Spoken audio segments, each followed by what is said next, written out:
Weekend ngayon, plano nyo bang lumabas para kumain itong burger steak sa isang sikat na food chain? Bakit hindi na lang nating subukan ang magluto? Mas lalong masarap pa at nakakatipid. Napakadali lang itong lutuin. Kailangan lang natin ng 2 slice of loaf bread. Then, lalagyan natin ng konting milk or beef broth. So, paghalo-haloin lang natin hanggat sa madurog. So, kailangan din natin ng ground beef. Ayan.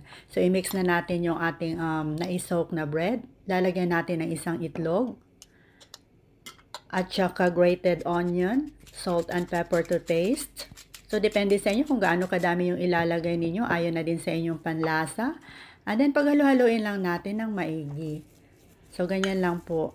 At pagkatapos ay huhulmahin na natin ng pabilog like into patties. Para perfect ang pagkabilog, gumamit ako nitong hulmahan sa pagluto ng sunny side up egg. At saka para mas madali na rin. Mga 8 pieces of patty po yung nagawa natin dito. So nasa inyo na po kung liitan ninyo or lakihan. Pagkatapos, i-press lang natin ito ating thumb to make a slight indentation para pag naluto natin itong ating patty ay hindi po magsishrink. So, kailangan din natin ng 250 grams of fresh sliced mushrooms. Pwede din kayong gumamit ng naka-canned, pero mas masarap yung fresh. And then, nagpainit lang tayo ng konting cooking oil. So, ilalagay natin itong ating mushroom. Tulutuin lang natin hanggang medyo lumambot.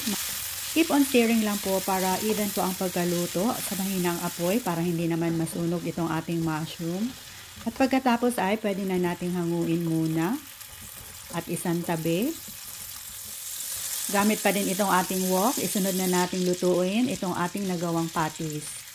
So lutuin lang natin ng mga about 2 to 3 minutes. Yung half cook lang po. And then baliktarin lang natin hanggat sa maging light brown po. Both sides. At pagkatapos ay hanguin muna natin at isantabi but keep it warm. So ubusin natin lutuin yung natirang patties. Mag-melt lang tayo ng about 1/3 cup of unsalted butter. At pag nag-melt na ay dagdag na natin itong ating 1/3 cup of all-purpose flour. So yan, paghalu-haluin lang natin hanggat sa wala nang namumuong flour.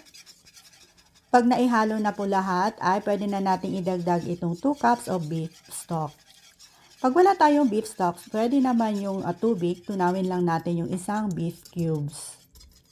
And then sear lang natin hanggat sa medyo lumapot na po itong ating sauce. At saka idagdag na natin itong ating meat patties.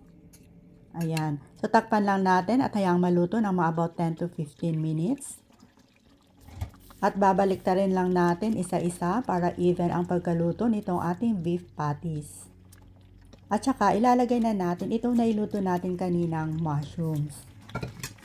Ipagpatuloy lang natin ang pagluto ng mga about 2 to 3 minutes. At pag okay na, pwede na nating hanguin at ilipat dito sa ating serving plate. Ayan, try nyo na din to mga Ma'am Shay.